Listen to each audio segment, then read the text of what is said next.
L'analyse en composante principale. L'analyse en composante principale, ou l'ACP, est une des méthodes de statistique exploratoire les plus populaires et les plus utilisées.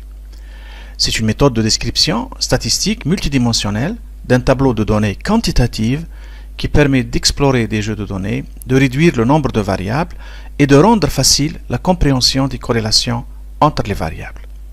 À l'instar des autres méthodes factorielles, l'ACP permet de réduire l'information et de la concentrer sur les 2-3 premiers axes, qu'on appelle composantes principales ou axes principaux, en opérant un changement de système de coordonnées.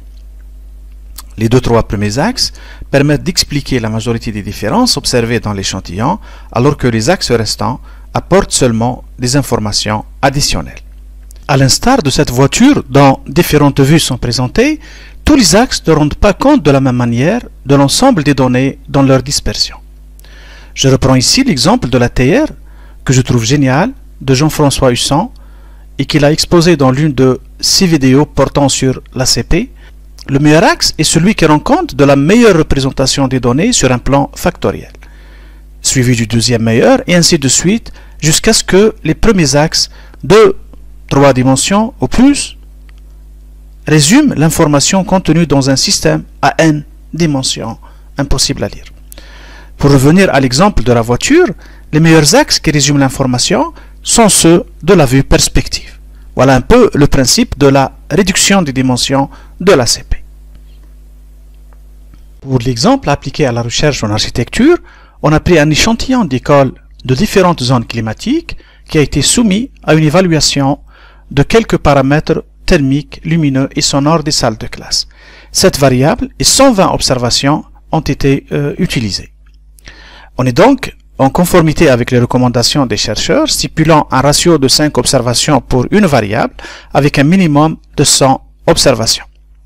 On cherche à résumer l'information contenue dans les 7 variables examinées afin de faciliter l'interprétation des corrélations existantes entre elles. L'objectif étant de réduire le nombre de variables et de résumer les informations. Le tableau des variables se présente ainsi.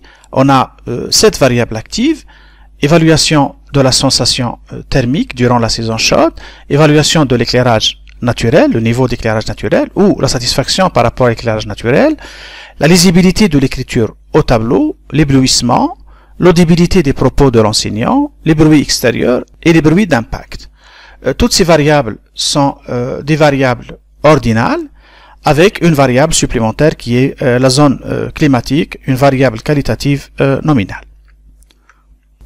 Pour réaliser l'ACP, on dispose des variables qu'on a déjà décrites en nombre de 7. Elles sont en nombre de 7. Ce sont des variables ordinales qui évaluent la satisfaction par rapport à certains paramètres thermiques, sonores et lumineux d'un échantillon de salle de classe. L'ensemble des variables, ce sont des variables donc ordinales et une variable nominale qui est la variable se rapportant à la zone climatique. Une vue des données, l'ensemble des données, on a 120 observations pour les 7 variables actives qu'on va traiter. Et tout de suite, pour réaliser l'ACP, on va sur Analyse, Réduction des dimensions, Analyse factorielle. Une boîte de dialogue s'affiche et on doit déplacer les variables à analyser dans cette case de droite. Je vais sélectionner les variables à analyser et je vais les déplacer dans la case des variables en question. Pour les descriptives, je vais cocher caractéristiques univariées.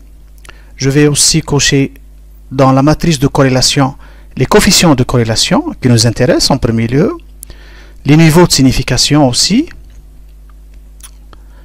le déterminant, l'indice KMO et le test de sphéricité de Bartlett, et enfin l'anti-image. Et je vais cliquer sur Poursuivre.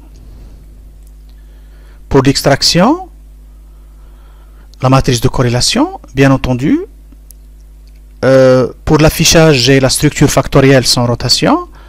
Je dois cocher aussi le tracé d'effondrement ou ce qu'on appelle le the screw plot.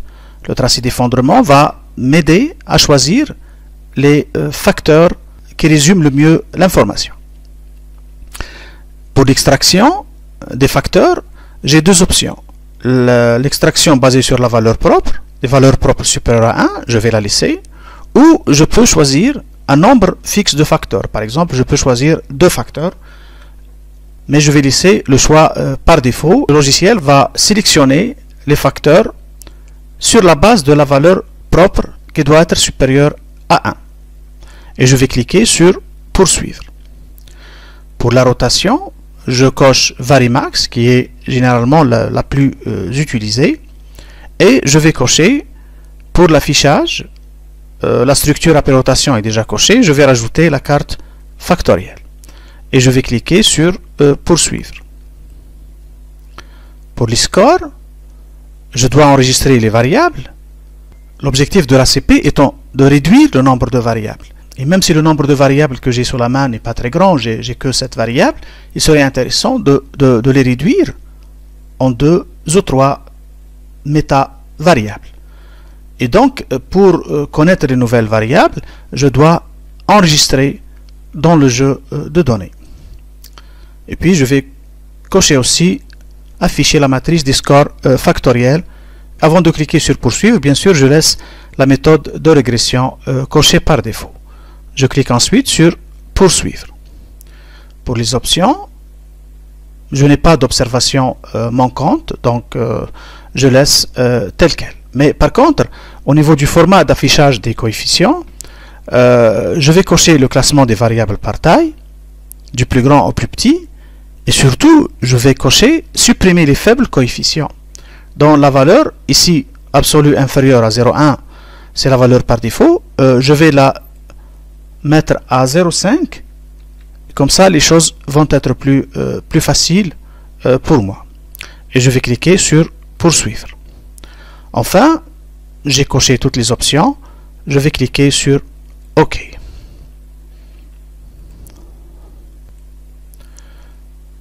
L'analyse factorielle a été effectuée, j'ai un output.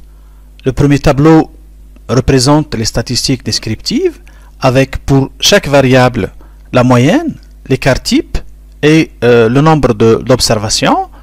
Pour la sensation thermique, par exemple, on a une moyenne de 3,22 et un écart type de 1,245. Le nombre d'observations, toutes les observations sont au nombre de 220. Et on voit ici que les moyennes et les écarts types, les valeurs des moyennes et des écarts types, c'est-à-dire que les écarts types ne sont pas plus grands que la moyenne, par exemple, ce qui donne un tableau descriptif assez intéressant. Le deuxième tableau intéressant, c'est la matrice de corrélation. C'est un tableau ligne par colonne. Dans la première partie, on a un croisement donc en ligne et en colonne des différentes variables avec un coefficient, avec à chaque fois un coefficient de corrélation. On voit en diagonale une valeur de 1. Donc ce sont les variables croisées avec elles-mêmes. C'est bien sûr une corrélation parfaite qui correspond à 1. Mais pour le reste, on voit les différentes corrélations. Par exemple, une corrélation intéressante s'affiche de l'ordre de 0,89 ou 0,894 entre la satisfaction par rapport au niveau d'éclairage naturel et la lisibilité de l'écriture au tableau. C'est-à-dire qu'à chaque fois qu'on évalue bien le niveau d'éclairage naturel, on évalue bien aussi la lisibilité de l'écriture au tableau. Ce coefficient de corrélation est très élevé. Mais pour bien vérifier sa validité, il convient de regarder le niveau de significativité. Il est de l'ordre de 0,00, largement inférieur au seuil de significativité de la p-value qui est de 0,05 à 5% et à 95% d'intervalle de confiance. Donc on peut retenir avec confiance ce coefficient de corrélation comme étant assez élevé entre ces deux variables. On a d'autres coefficients de corrélation comme ici la satisfaction par rapport au niveau d'éclairage naturel et la sensation thermique, assez moyen, inférieur à la moyenne, mais qui est conséquent, et d'autres paramètres, d'autres coefficients on a aussi un coefficient négatif une corrélation négative de moins 0,74, moins 0,749, très intéressant, très élevé, mais négatif, entre les bruits extérieurs et l'audibilité des propos de l'enseignant. Ça renseigne sur le fait que moins les bruits extérieurs envahissent les salles de classe, plus les propos de l'enseignant gagnent en audibilité. Donc c'est une corrélation forte, mais négative ou inverse. Voilà, on n'a pas de corrélation parfaite autre que celle définie par la diagonale croisant les variables entre elles. Et ça ne peut pas arriver puisque notre déterminant qu'on a coché auparavant n'est pas égal à 0, il est assez bas, 0,015, mais il n'est pas égal à 0. Donc, ce qui nous préserve de la mauvaise surprise d'avoir une certaine multicollinéarité, c'est-à-dire d'avoir des variables dont la corrélation est parfaite. Voilà. L'indice KMO est le test de Bartlett. L'indice KMO ou l'indice de Kaiser-Meyer-Olkin pour la mesure de la qualité d'échantillonnage nous renseigne sur la qualité de l'échantillonnage. Ici, les données qu'on a sous la main se prêtent bien à une ACP. L'indice KMO doit être supérieur à 0,6 ou 0,7. 0,6 c'est déjà acceptable. On a un KMO de 0,673, donc largement acceptable. Avec, bien sûr, validé par une signification ou un niveau de significativité de 0,000, largement inférieur au seuil de significativité de 0,05. L'indice KMO, on le retrouve donné partiellement pour chaque variable au niveau de la matrice dite anti-image ou des matrices anti-image. Ce sont 6 chiffres portant l'exposant A, alignés en diagonale, qui sont les indices KMO pour différentes variables. Et on voit que la plupart des valeurs sont assez élevées. On a 0,764 pour la sensation thermique, on a 0,688 pour l'évaluation du niveau d'éclairage naturel, 0,624 pour la lisibilité, etc. Donc ce sont toutes pratiquement des valeurs à 1 degré moindre pour les bruits d'impact qui est de 0,502. Pour la qualité de la représentation, on a le pourcentage de variance pour les valeurs initiales normalisées à 1. On a un pourcentage d'extraction pour chaque variable. Pour la sensation thermique durant la saison chaude, l'extraction est de l'ordre de 42,4%. Elle n'est pas très forte, mais on a pour le reste des valeurs assez intéressantes. On a l'évaluation du niveau d'éclairage naturel, pratiquement 80% de variance. La lisibilité de l'écriture au tableau 93,200, l'éblouissement 0,656, l'audibilité des propos de l'enseignant 0,764, les bruits extérieurs 0,797 et le bruit d'impact 0,501. Les qualités de représentation donnent donc une idée sur le pourcentage de l'information extraite pour chaque variable. On arrive maintenant à un tableau qui constitue une pièce maîtresse dans l'output de l'ACP, à savoir le tableau de la variance totale expliquée. Et l'ACP a éliminé les facteurs dont les valeurs propres sont inférieures à 1. Et ce qui reste, ce sont les deux premiers facteurs qui expriment 69,632% de l'information, ou qui résume un pourcentage 69,632% de l'information. C'est le pourcentage cumulé.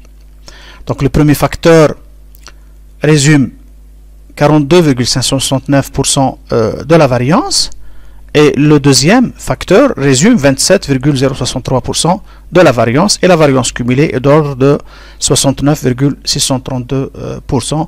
C'est pas très grand, mais c'est suffisant. On pourrait aller jusqu'à 81 ou 90%, mais L'objectif étant pédagogique, on a éliminé ce qui est inférieur, les valeurs propres inférieures à 1, donc on se retrouve avec deux facteurs. Et le fait de se retrouver avec deux facteurs est plus facile à expliquer qu'avec 3 ou plus.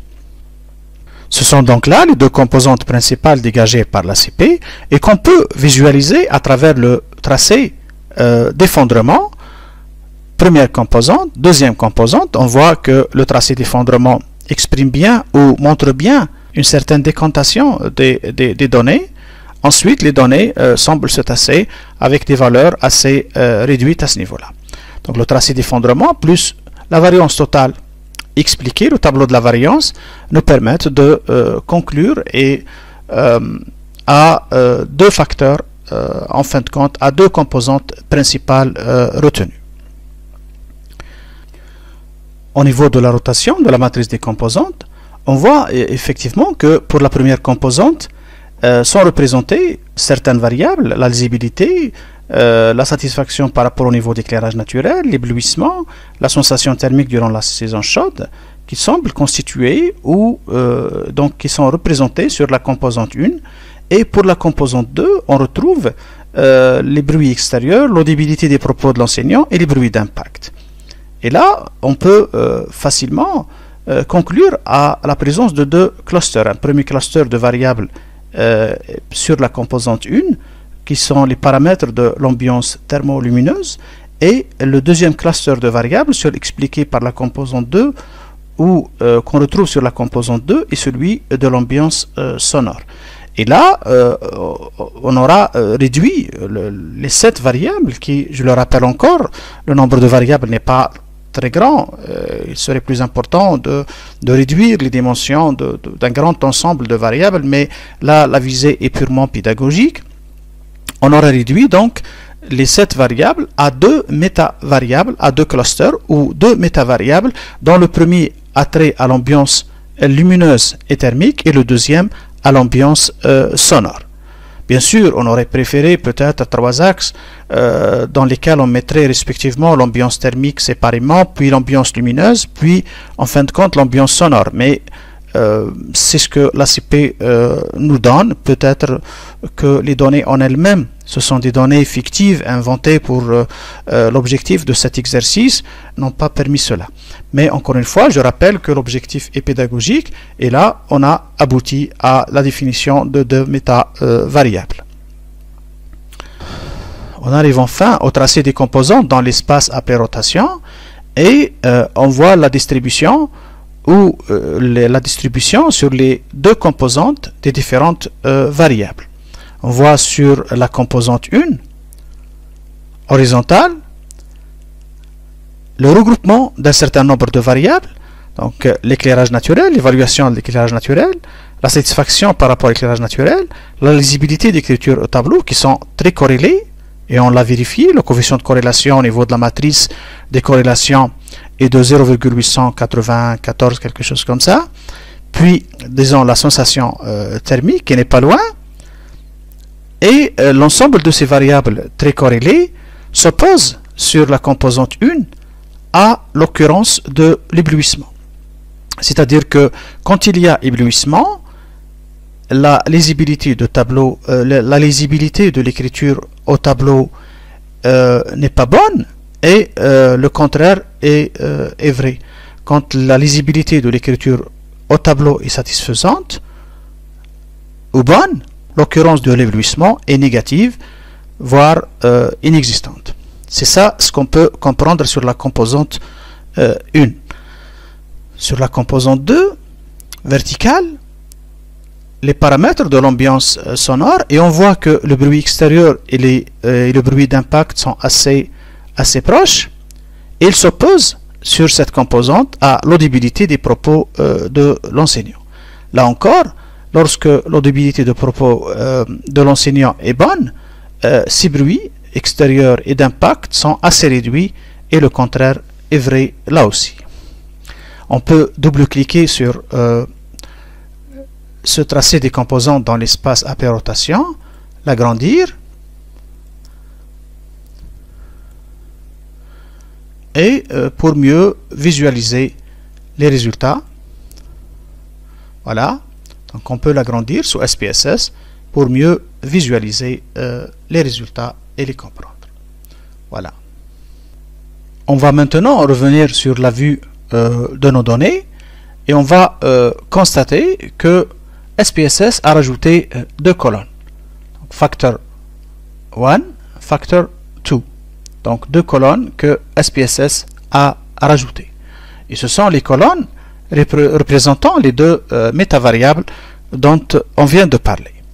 On va les retrouver également dans la vue des variables et on peut en fait les renommer. Par exemple, la première, on va la renommer ambiance thermolumineuse.